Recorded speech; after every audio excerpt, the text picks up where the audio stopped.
A woman was sold by her husband, purchased by an old man, then given to the old man's blind grandson. Wife for sale. Emily was staring blankly into the distance, holding the annulment papers in her hands. Those papers were not only a symbol of her final separation from her husband, but also a symbol of her complete surrender to someone else. It was terrifying to think about, but her husband had sold her. He sold her when his money ran out after the wedding, and he lost their properties. He sold her because she was his last hope to regain some cash. Behave yourself with your new husband, Emily. You should even be thankful you're getting a portion of $2 million to help pay for your mother's treatment, said Aunt Jocelyn, her mother-in-law.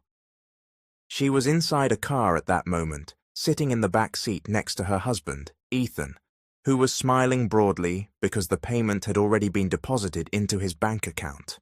They were now driving her to the person who bought her, someone who supposedly needed a wife.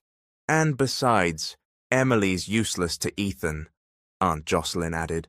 For some reason, ever since you married her, your life has gone downhill.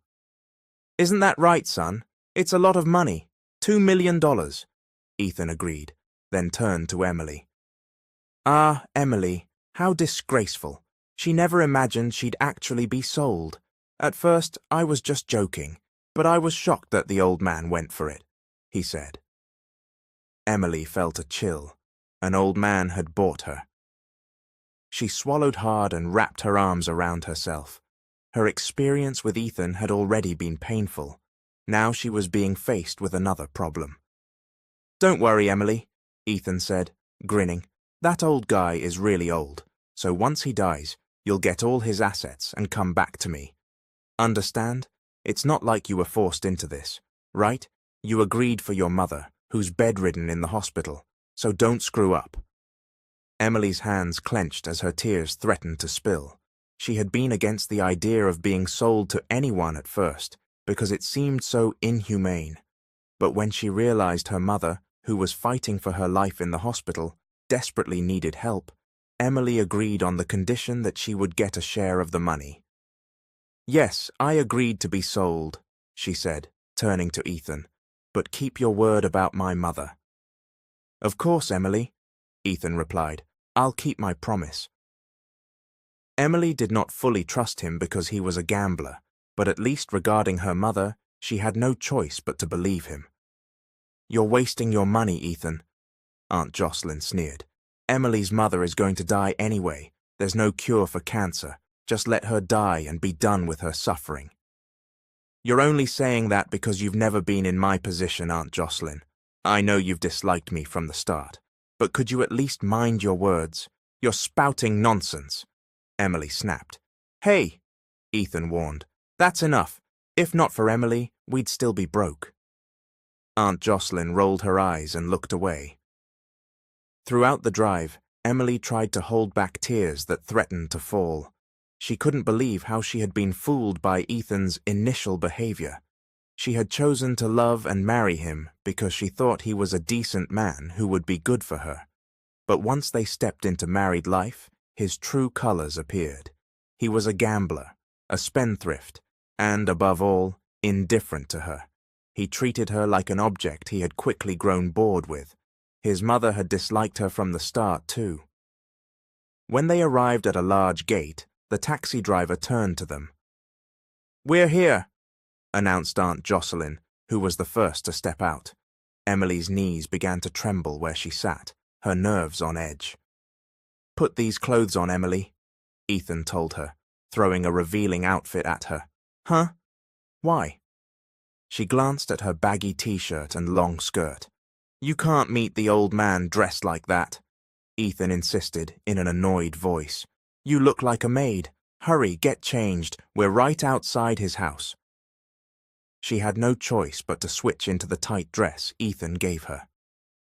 As soon as they stepped out of the taxi, Emily noticed Aunt Jocelyn's wide grin as they finally passed through the gate and took in the sight of an impressive mansion.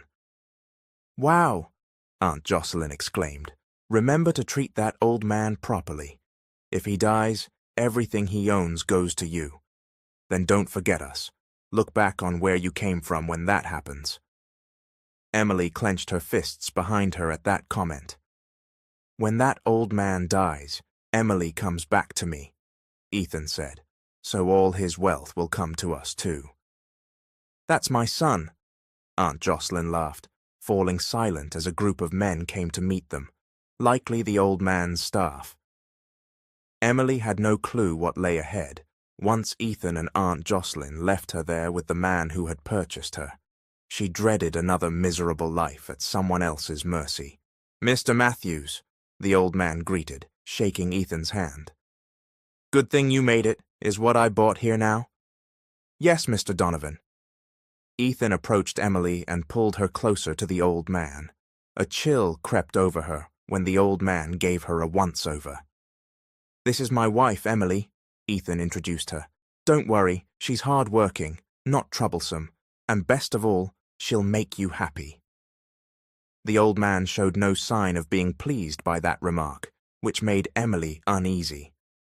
That's so, the old man muttered. Have you signed the annulment? Yes, Mr. Donovan. Ethan took an envelope from Emily and handed it to the old man. Here are the annulment papers, symbolizing that you've now bought my wife. The old man nodded. All right, then you can leave now. Ethan and Aunt Jocelyn exchanged glances, as if wanting to say something more but couldn't. You have no more questions? Ethan asked awkwardly. None, the old man replied, signaling his staff to escort Ethan and Aunt Jocelyn to the gate. Ethan tightened his grip on Emily's hand and glared at her. Behave here, Emily, if you want your mother's treatment to continue. I don't want to hear that Mr. Donovan withdrew his payment because you messed up. Got it? Emily didn't reply, so Ethan released her hand abruptly. His expression was sour as he turned and left with Aunt Jocelyn, accompanied by the old man's men. Now Emily was alone with the old man who had bought her. She felt a sharp chill. What a worthless husband, selling you to me, the old man said, making her lift her gaze in surprise. And why are you dressed like that? Planning to seduce me, are you? She flushed with embarrassment. No. Suddenly, the old man laughed, a hearty laugh like Santa Claus. Forgive me, miss, but I might be heading straight to an even hotter place in the afterlife if I did something like that. I loved my late wife dearly. She was confused. But then why did you buy me? I'm old, he answered. I may only have days, weeks, months, or a few years left. I lost my only child and his wife in an accident, and my own wife is gone too. All that's left is my grandchild and me in this world. I bought you as a present for my grandson before I leave this world. Emily's mouth fell open. His grandson? The old man sighed and called for one of the household staff, a woman named Melinda. Melinda, take this young lady to my grandson's room. Melinda approached and lightly grasped Emily's arm. Come on, Mom. Wait, sir. Emily started to speak, but the old man merely smiled and waved goodbye. Melinda guided Emily to an elevator, and Emily's nerves began to rattle again. If she had been worried earlier at the thought of going to a very old man, now she was even more unsettled, realizing she'd actually be staying with his grandson. When they reached the third floor, using the elevator, Melinda took Emily to a large door and knocked 3 times before pushing it open, then nudged Emily inside. Ouch! Emily complained at the force of the shove. Good luck, ma'am, Melinda said, her eyes wide with meaning. What do you mean, good luck? Emily asked, but Melinda gave no answer. She shut the door hurriedly, leaving Emily inside. Hey, wait! Emily called out, grabbing the doorknob and trying in vain to open it.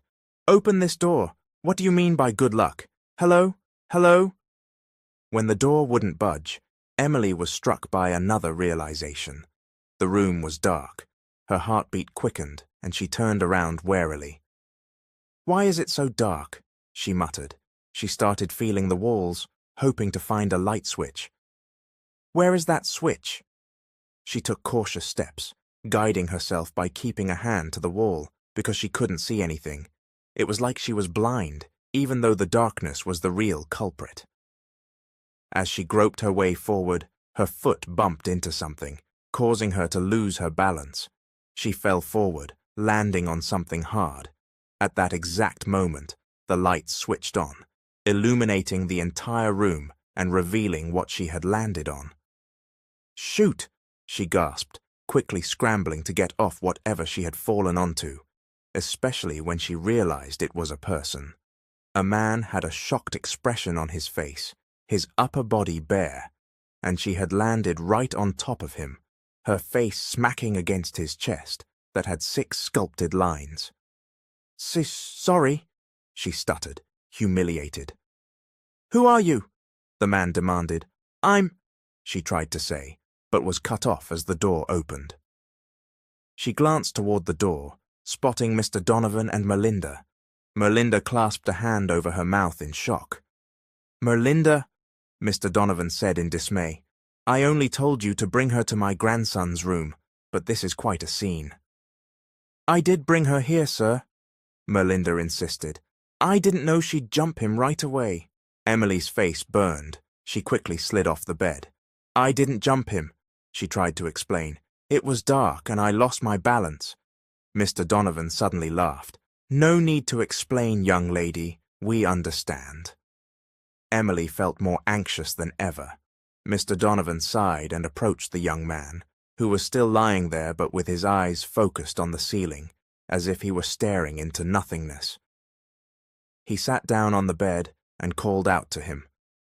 "Grandson," he said. The young man sat up, revealing he was only half-dressed. Emily couldn't help noticing the odd way he stared, like he wasn't really seeing anything, as though his focus was somewhere else entirely. "Are you okay?" Mr. Donovan asked gently. "I know you told me not to visit you, but I'm your grandfather. I can't help it." The young man remained silent. "I know you're still upset, but I'm doing my best to bring back your eyesight," Mr. Donovan continued. Emily's jaw dropped at those words. Bring back his eyesight? So he really was blind? She stared at him, beginning to piece it all together. "I don't need that anymore. Leave me alone," the young man said. "I have a present for you, grandson," Mr. Donovan responded. "This young lady's name is— what's your name again?" "Emily," she answered meekly. "Yes, Emily. She's my gift to you, grandson. She's the woman I intend for you to marry." "No," the young man snapped. "Why would I marry someone I've never even seen?" "Believe me, I have good taste," Mr. Donovan insisted. "I wouldn't give you someone unattractive. Besides, I'm sure she'll take good care of you.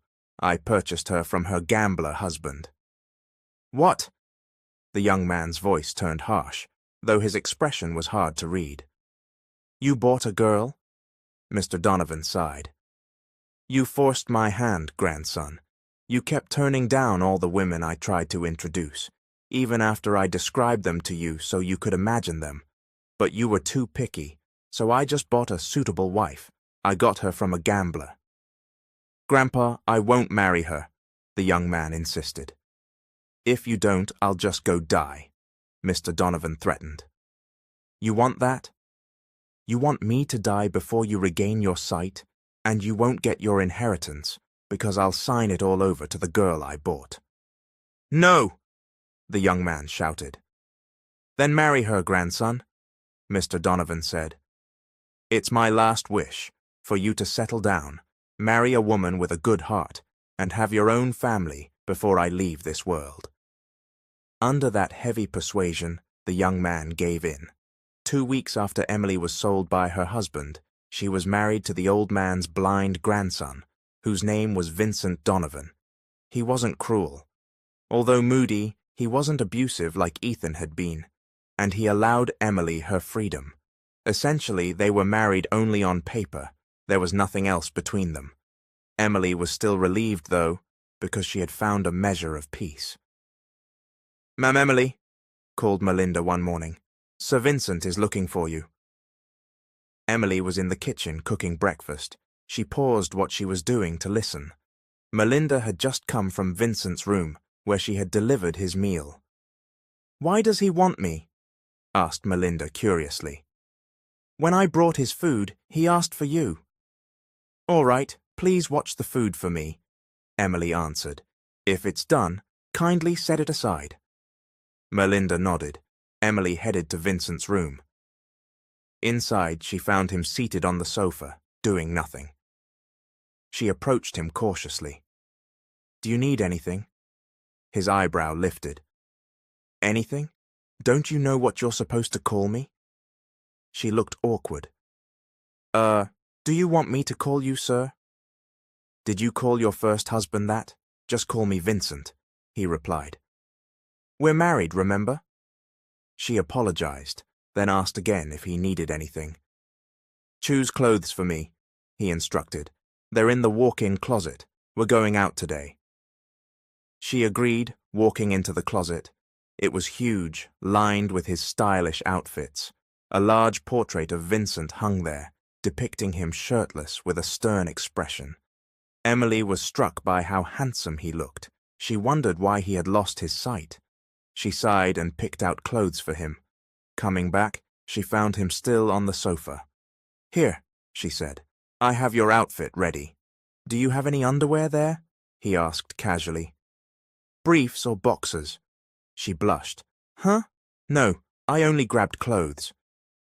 "Didn't you think about my underwear?" he asked, sounding annoyed. "Go get it. Top drawer."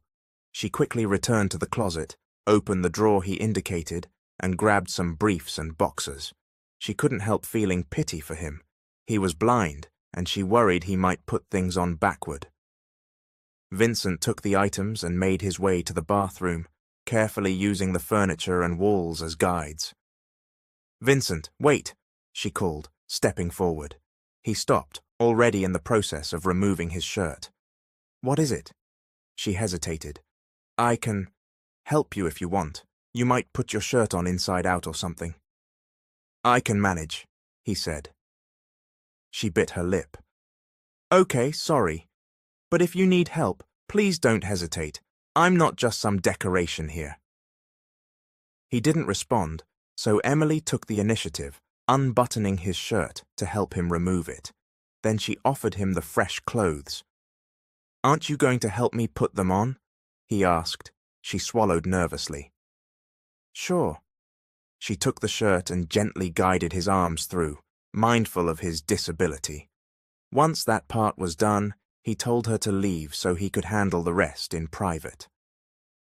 Emily waited outside, in case he needed anything else. She noticed there was still a full plate of breakfast on a nearby table. Apparently, Vincent hadn't eaten. When he emerged from the bathroom fully dressed, Emily saw how perfectly the clothes fit. Thanks to his height and natural good looks, he appeared impeccable. She mustered a small smile. "You didn't eat breakfast?" "I didn't like it," he said bluntly. "That's why I decided we should go out. I plan to eat elsewhere." Emily just nodded. At least he wasn't being cold to her today. A week ago, he would have just shut her out. Later, they were riding in a van, along with the driver, Alfredo. Emily occasionally glanced at Vincent, recalling that life had improved for her after being sold. It was quite the opposite of what she had initially feared. A short drive brought them to a restaurant. When Vincent stepped onto the pavement, he stepped right onto something unpleasant. "What did I step on?" he asked.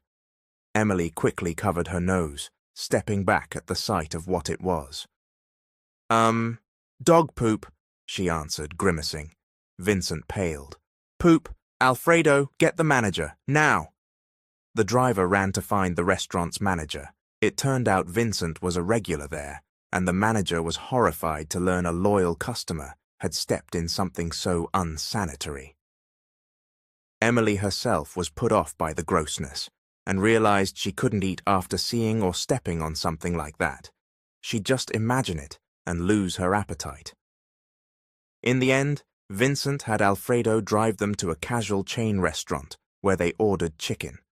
Emily apologized that she didn't know of a better place, but Vincent just said he loved chicken, and that was fine. "I could have cooked chicken for you," she said. "You know how to cook?" he asked. "Yes." He paused. "So you cooked for your first husband?" Emily felt awkward, but she admitted that she had. Vincent said nothing further. After they finished eating, he instructed Alfredo to drive them to his favorite park near the water, where he said there was a nice, fresh breeze. "Wow, it's beautiful here," Emily remarked in awe as soon as they arrived. "This is where I come when I want fresh air," Vincent explained, now seated on a bench. "Yes, it's so pretty," Emily agreed, taking in the scenery. She stood near him, looking around. "Is marriage difficult?" he suddenly asked. She turned, confused. "Marriage? For who?" "You," he clarified. "Was it hard with your first husband?" Her smile disappeared. She didn't answer right away. "Are you still there?" he prompted. She cleared her throat. "Yes, I'm here. It was okay, I guess," she lied, biting her lower lip. In truth, her marriage to Ethan had been far from pleasant. She had experienced so much pain and difficulty. Now, gazing at the park, she saw a familiar face in the distance, someone who made her heart constrict. Ethan. He was there, laughing and holding hands with another woman. They looked happy, sharing food on a picnic blanket. Emily's eyes brimmed with tears. "Are you all right?" Vincent asked, sensing her sudden silence. Emily couldn't respond. She just stared at Ethan and the new woman on the grass, obviously on a carefree date. Her chest tightened. "Emily?" Vincent asked again. She snapped out of it. I'm fine, let's go." They didn't stay long because she couldn't bear to watch Ethan so happy with someone else. When they returned home, Emily immediately called Chelsea, Ethan's cousin, and her friend, to ask about her mother's hospital situation. "Emily, how have you been?" Chelsea greeted. "I'm okay," Emily managed. "I just wanted to ask, has Ethan visited my mom at the hospital? Is the treatment still ongoing?" "Emily, I'm sorry, but I don't know anything about that," Chelsea replied. "But I do have some news about Ethan." Emily guessed what Chelsea was about to say. "What is it?" "He left town, Emily," Chelsea revealed. "He and Aunt Jocelyn are gone. They ran off, leaving behind debts at the gambling den. It's been 2 weeks. Emily's chest tightened. "What do you mean? When did it happen?" 2 weeks ago, Chelsea repeated, her voice uneasy. Realizing Ethan had likely taken the money and abandoned their agreement, Emily hurried to the hospital to check on her mother. She hadn't visited in weeks due to the chaos in her life. As soon as she arrived, the hospital billing staff confronted her about unpaid bills and said her mother's treatment would have to stop if the balance wasn't cleared within a week. "What do you mean Ethan hasn't paid anything?" Emily asked, reeling. "He was supposed to handle the bills." "No one named Ethan has come here, Ma'am," the staff answered. "No one has visited except you." Emily's world collapsed. She could only cry, looking at her mother asleep in her hospital bed, suffering from cancer. If only Emily could take on her mother's illness so her mother wouldn't have to endure it. "Mum," Emily whispered, tears falling, "what am I going to do?" Meanwhile, Vincent was alone in his room, listening to music. Mr. Donovan came in. "What brings you here, Grandpa?" Vincent asked, stopping the music. Mr. Donovan sat down next to him on the sofa. "I heard from Alfredo you went out with Emily today. Ate at some place. I'm glad," he said cheerily. Vincent sighed. "Yes, we did. The food here isn't that good, so I took her somewhere else to eat." "Not good?" Mr. Donovan sounded amused. "I've been eating really well ever since your wife arrived. Melinda said Emily's the one cooking, and I think she's great at it." Vincent paused. So she's the one who cooked the breakfast Melinda brought me this morning? His grandfather laughed. Yes, she's been sharing her cooking with me too. Delicious. If you don't want to miss out, maybe you should give her food a try. Vincent felt a twinge of guilt, remembering he had dismissed the breakfast earlier, thinking it was the usual bland meal. Grandpa, Vincent asked, what does Emily look like? Mr. Donovan coughed. She's ugly. Vincent frowned. Really ugly? In response, his grandfather gave him a playful smack on the head. Ouch, Vincent muttered. You graduated magna cum laude, but you still don't know the opposite of really ugly is really beautiful, Mr. Donovan teased. She's gorgeous, son. There's nothing unattractive about her, except perhaps that she married her gambler husband. I told you about that, remember? It wasn't a good life for her, so treat her kindly. Whether you like her or you're just doing me a favor, don't add to her problems. She's had more than enough troubles. Mr. Donovan's words sank in. Vincent, newly curious about the woman he had married but couldn't see, decided to investigate. Money could buy information quickly, and within 3 days, he received a background report on Emily. She was an only child named Emily Marion. At that point, the private investigator, Vincent Donovan, hired, presented him with new findings. He explained, her maiden name is Emily Español, and she used to be Emily Hernandez when she was married to Ethan Hernandez. They were married for 3 years before Ethan, an engineer, fell deep into gambling debts. Emily has a mother currently fighting cancer, and it looks like the hospital has stopped her treatments due to unpaid bills. Also, there's something else you should know, sir. Tell me, Vincent said. It appears Emily's ex-husband, Ethan Hernandez, is now involved with Ms. Vivian Arances. Vincent froze, fists clenching at this news. What? They've been in a relationship for 4 months? Yes, sir, confirmed the investigator, which means that even before they officially split, Mr. Ethan Hernandez had already found someone else. Vincent realized that the woman in question, Vivian Arances, was actually his own ex-girlfriend, the one who left him mere months after he lost his sight. She was the woman he had once risked his life for, even going blind to save her when her car slammed into a tree due to her reckless driving. He had shielded her, causing his injury. In the end, she abandoned him anyway and moved on with another man.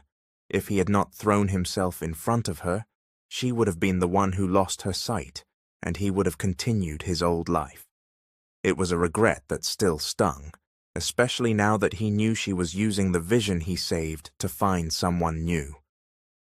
Shaking off the bitterness, Vincent gave instructions to his grandfather's secretary, who was temporarily managing Vincent's affairs.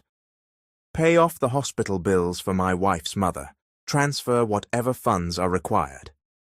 A few moments later, Vincent turned to Melinda when she entered with his meal. Where is my wife? He asked. Did Emily cook this? No, sir, Melinda answered. Our chef prepared it. I don't want it, he said coolly. I want Emily's cooking. He himself wasn't quite sure why he suddenly craved the meals Emily made. Perhaps it was his grandfather's praises about how delicious her food was, or maybe he was just drawn to the warmth behind her cooking. Sir, Melinda replied, your wife said she had an emergency to attend to. His brow furrowed. Where did she go? She said something about going to see her ex-husband, but she seemed distressed. I found her crying last night when I dropped off fresh linens in her room. I'm not really sure what's happening. Vincent grew increasingly tense. Melinda, call Alfred. We're going out. Meanwhile, Emily rode a taxi to the address she had gotten from Chelsea, Ethan's new place. She was on her way to confront him about his broken promise. He had sold her, and she had agreed because he had sworn to cover her mother's hospital bills. The hospital had now halted all treatments due to non-payment, and she found out he'd been off living a carefree life with his new woman. When the taxi pulled up outside a house, her heart pounded at the sight. Taking a steadying breath, she walked to the door and knocked firmly. "Ethan! Ethan! Open up!" She knocked multiple times before the door swung open, revealing a woman whose smile vanished when she recognized Emily. "Where is Ethan?" Emily asked. The woman swallowed hard, then glanced over her shoulder. "Ethan!" she called. "Honey, there's someone." Without waiting, Emily slipped past her into the house. Ethan jumped up from the couch as soon as he spotted her. "Emily," Emily snapped. You promised. You sold me, and I went through with it because you swore you'd pay for my mother's treatment. Now the hospital is stopping her chemotherapy because you haven't paid a cent, and you're here enjoying yourself with your new girlfriend?" Ethan's jaw tightened. He pulled some bills from his wallet and threw them at Emily. "Here, take it. Now leave. We're finished, Emily. We're divorced." He had the nerve to look bored. Emily felt a surge of anger. "You disgust me. You can't just hand me pocket change and expect it to cover all the bills." She wasn't finished when Ethan suddenly slapped her, hard enough to knock her off her feet. She collapsed onto the floor in shock and pain. "Your mother is your responsibility, Emily," Ethan spat. "We never signed anything. I don't have to keep my promise. And besides, you now belong to that old man. Remember? Ask him for the money." Emily's eyes brimmed with tears. "You have no soul," she whispered. "My mother was kind to you, even when you were such a terrible husband. She treated you like her own son." "I don't care what you think," Ethan retorted. "Get out." Emily caught the other woman's eye. This was obviously Ethan's mistress. The woman looked pale and guilty. Emily burst out, "What, are you blind? He's still a married man." Suddenly, Ethan grabbed Emily's arm, dragging her toward the door. "That's enough." Go. Emily tried to struggle free, only to realize he was raising his hand to hit her again when a stern voice interrupted him. "That's enough!" Everyone turned to see Alfred standing in the doorway. The girlfriend's mouth fell open in shock. Apparently, she recognized him. Emily's eyes widened too. If Alfred was here, then that meant... Sure enough, Vincent Donovan followed him inside, guided by Merlinda. Ethan released Emily and rounded on them. "Who are you, and how do you know Vivian?" he demanded, appearing flustered. Vivian, the girlfriend, opened her mouth as though she wanted to explain, but the next person to speak was Vincent himself. "Are you Emily's former husband?" Ethan sneered. "So you're the old man's grandson? I sold her. She belongs to your family now." Vincent's blind gaze was turned in Emily's direction.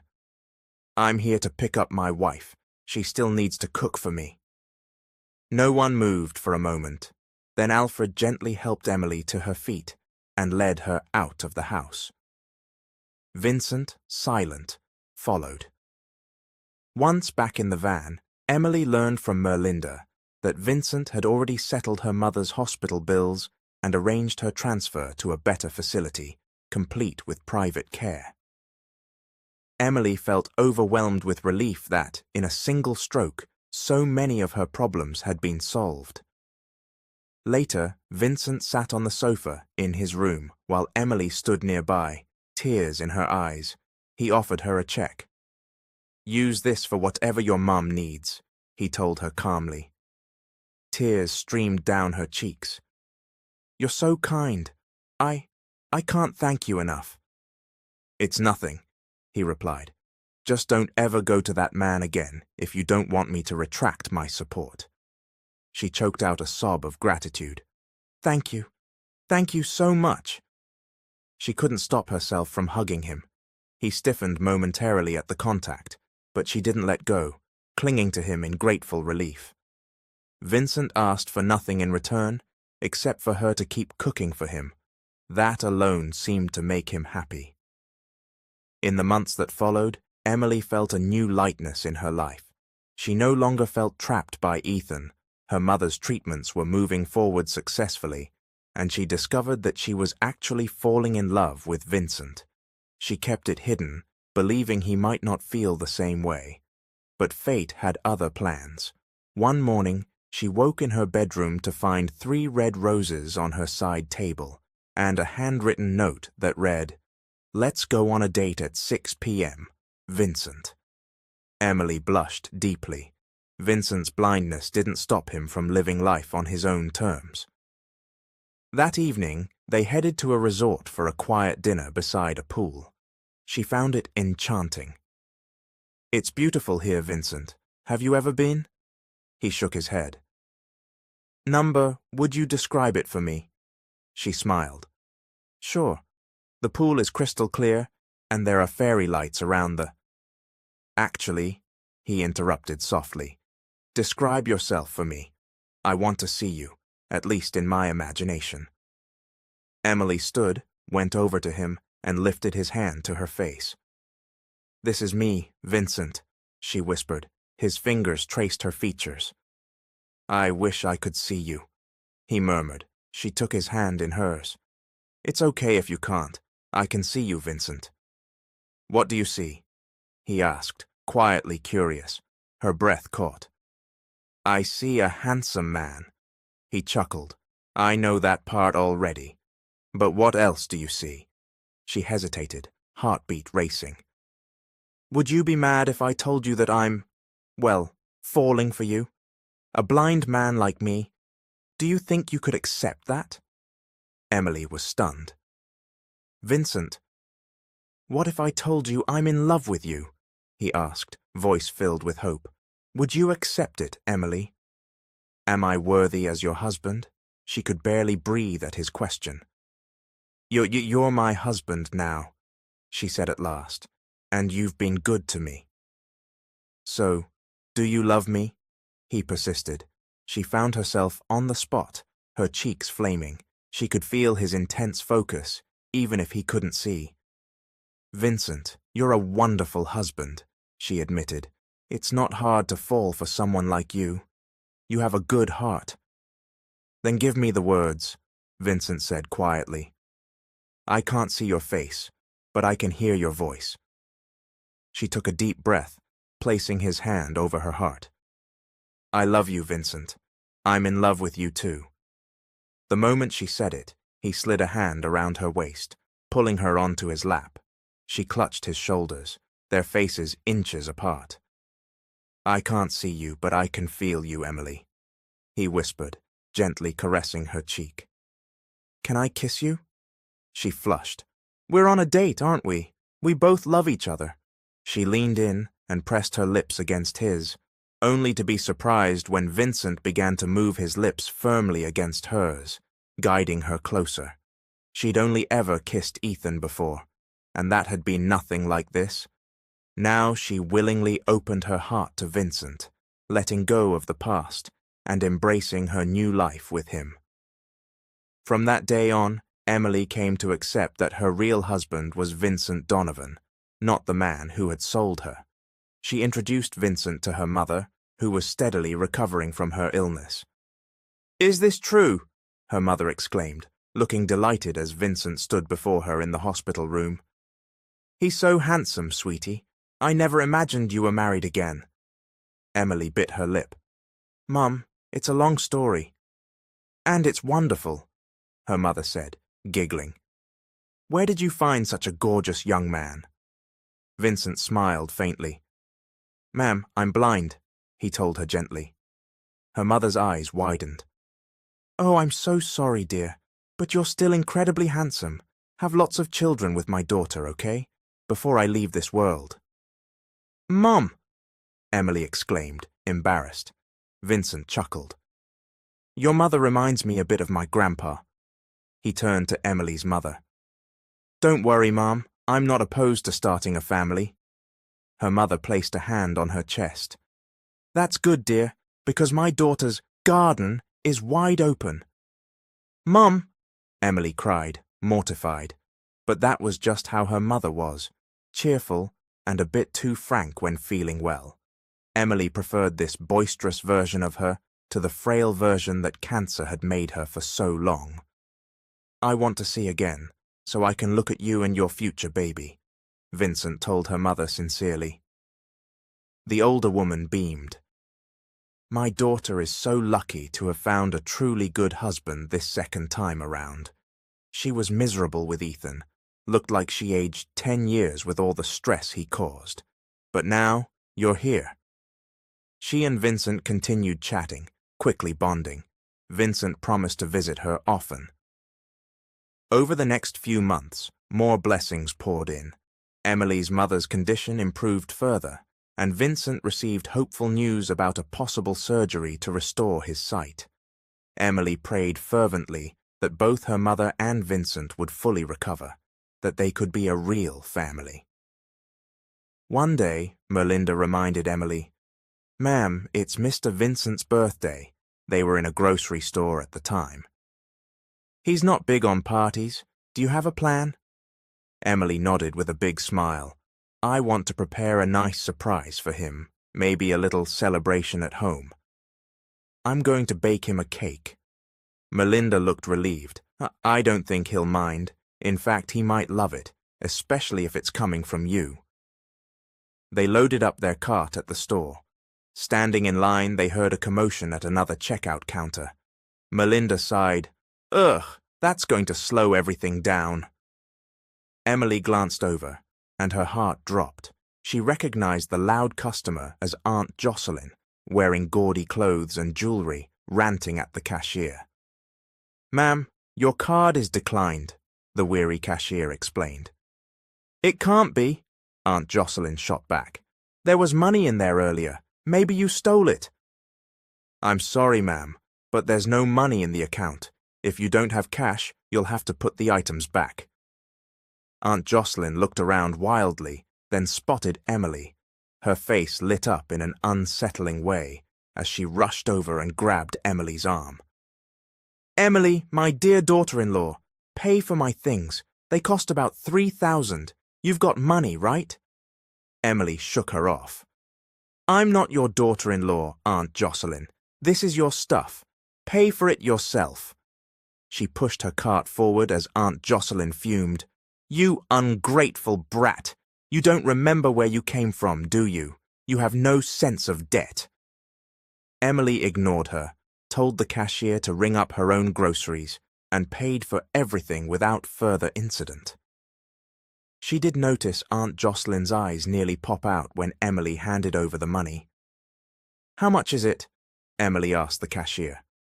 $7,000, replied the exhausted cashier.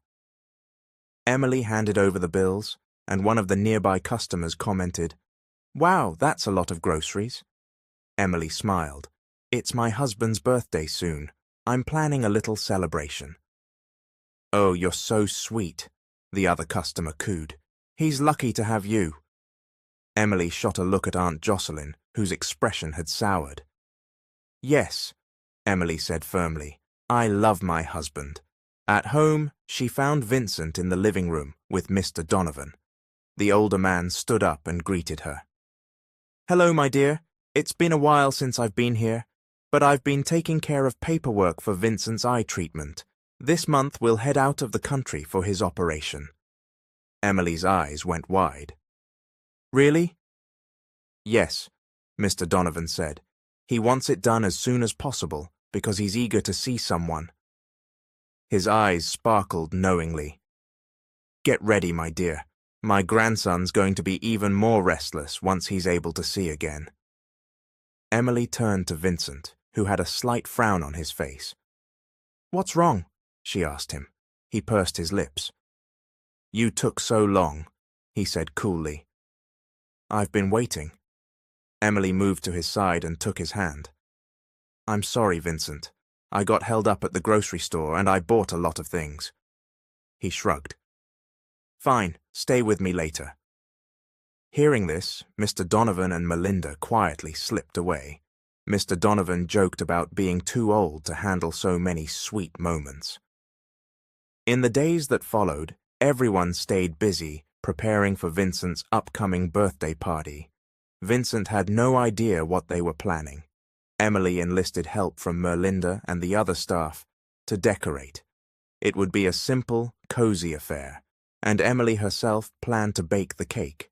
She also contacted some of Vincent's old friends, who were excited to hear he was married. They promised to come, saying Vincent never celebrated his birthday before, and that this was a special occasion. One evening, Emily returned to find Vincent in his room. He teased, "You're so busy, you don't visit me in my room anymore." She laughed softly, hugging him. "I'm sorry, my husband. It'll be over soon." "What are you working on anyway?" he asked. "It's a secret," she replied, hugging him tighter. They were lying side by side on his bed, her favorite place to cuddle with him after a long day. He pouted. "I barely get your time now. When you do come over, you're tired." She giggled, cupping his face. "Don't worry, I'm all yours tonight." Apparently, that was the final straw for his patience. Vincent suddenly rolled on top of her, making her heart pound. "Emily," he said, "you're mine tonight." She swallowed hard and whispered, "Yes, I'm yours, Vincent." It turned out that, despite his blindness, Vincent's senses were more than capable of guiding him through the intimacy that followed. He left no doubt that he very much could show physical affection. Their bodies came together in the heat of passion for the first time that night. Eventually, Vincent's birthday arrived. Emily surprised him with a small gathering at the mansion, joined by Mr. Donovan, the household staff, and a few of Vincent's old friends. Vincent was shocked, but rather than being upset at the fuss, he looked genuinely happy, especially once he got to reconnect with his friends. "You're so lucky," one friend, Mark, told him. "Your wife is clearly a wonderful person." "Yeah," another added. "I remember when we thought you might end up marrying Vivian, but things have a way of working out. You definitely came out on top." Emily's attention perked up. Vivian? Was that the woman who caused Vincent's blindness? She recognized the name as Ethan's new girlfriend. Mark added, "I saw Vivian at the airport recently. She was leaving the country, I think. Good riddance, if you ask me. No offense, but she's nowhere near as beautiful as your new wife." Emily felt a sense of relief. It looked like Vivian was finally out of the picture, for both Ethan and Vincent. Another friend, George, said, "So you're heading overseas for that surgery? When you come back, let's hang out with our wives again, all of us together." Emily beamed at the thought. Vincent seemed so glad to be talking and laughing with his friends. Previously, their busy lives and families had pulled them apart, but now they were reconnecting, and it made her heart warm to see him so joyful. While heading to the kitchen, Emily's phone rang from an unknown number. She hesitated, then picked up. "Hello, Emily." A drunken voice slurred. It was Ethan. "So, life's good for you now, huh?" He sneered. "That old man fooled me. Vivian left me and she took my money. You humiliated my mother too. You and that blind husband of yours. Why don't you rob him and bring the money to me?" Emily shuddered and ended the call without replying. She switched her phone to silent mode, determined not to let Ethan ruin Vincent's celebration. A week after Vincent's birthday, he and Mr. Donovan flew out of the country for the operation to restore his sight. Emily missed him terribly. She had grown used to being around him, and it would be at least a month before he returned. Still, they stayed in touch daily by phone or video call until his surgery day approached. "Is there anything you want me to bring back from here?" Vincent asked over the phone. "I'll have my procedure soon." "Just come home safe," Emily said softly. "I miss you." "What if I still can't see after the operation?" he asked in a subdued tone.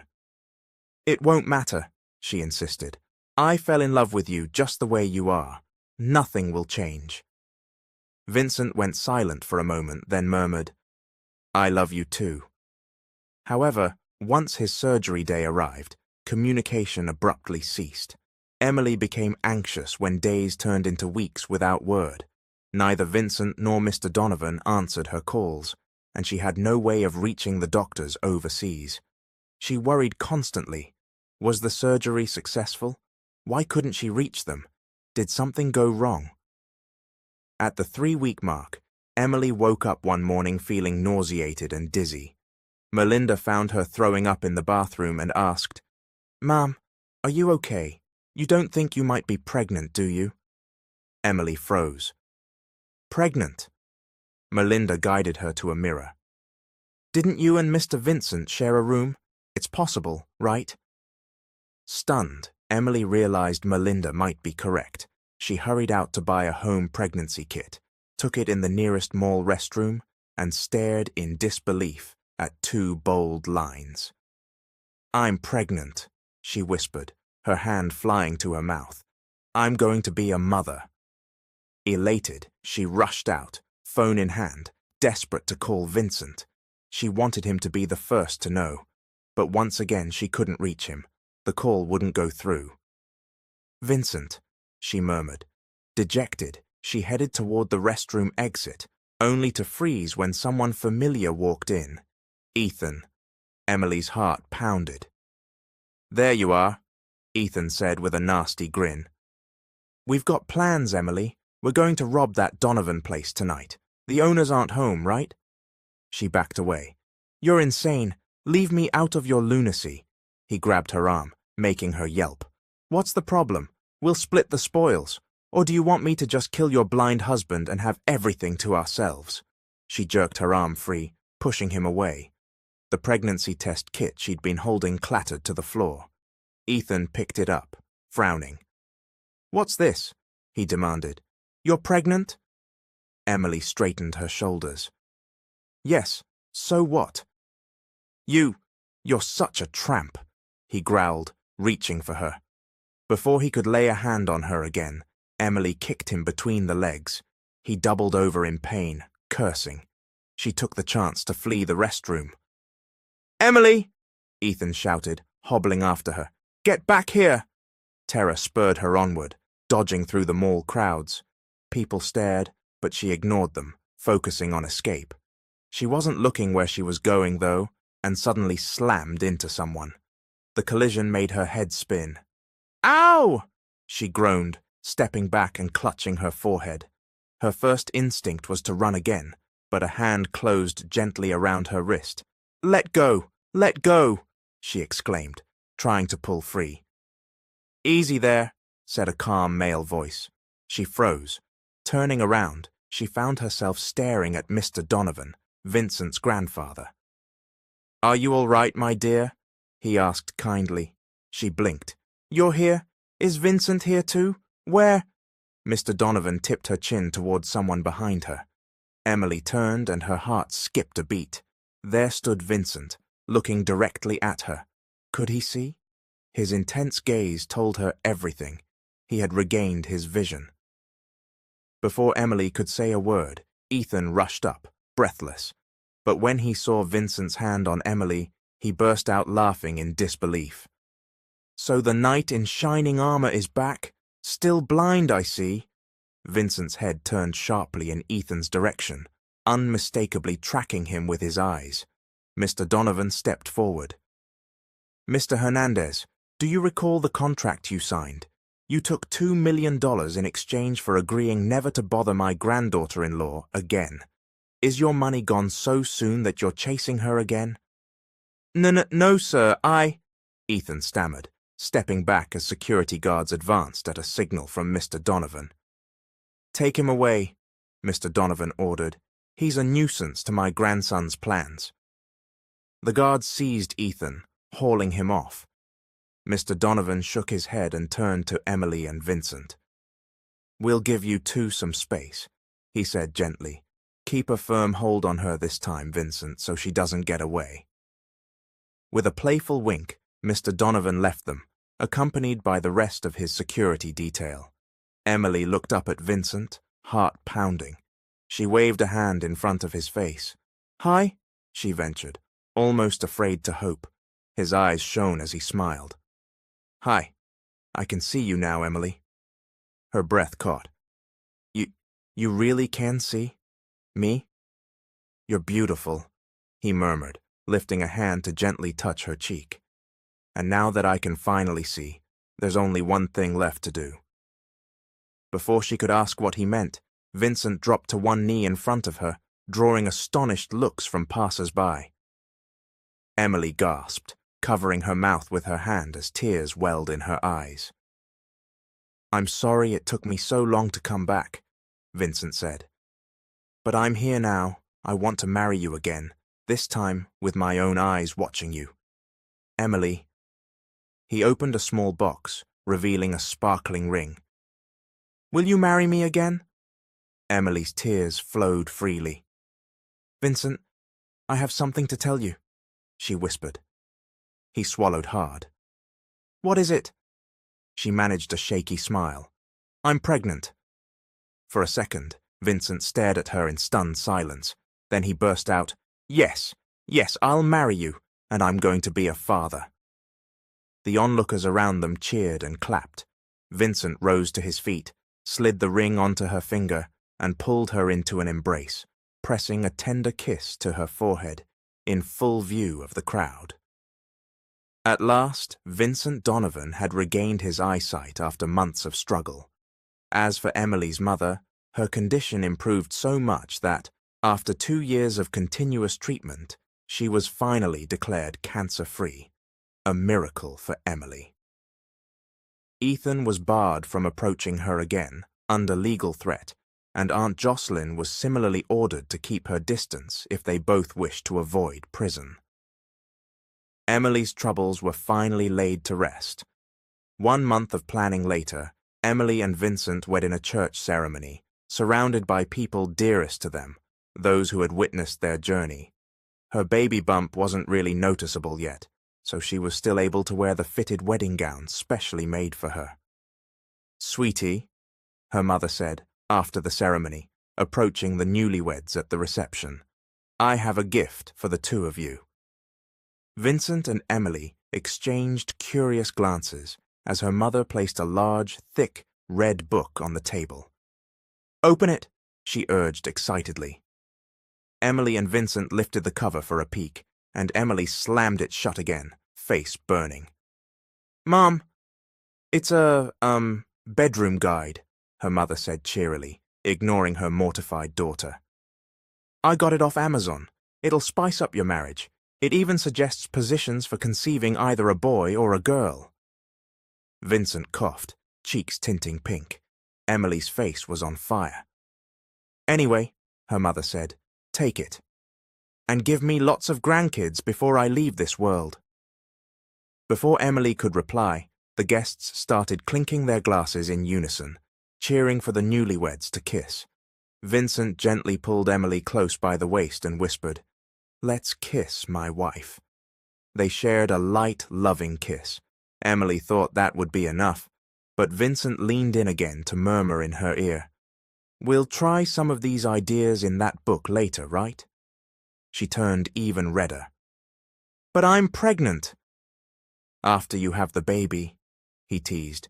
Keep the book safe. We'll need it.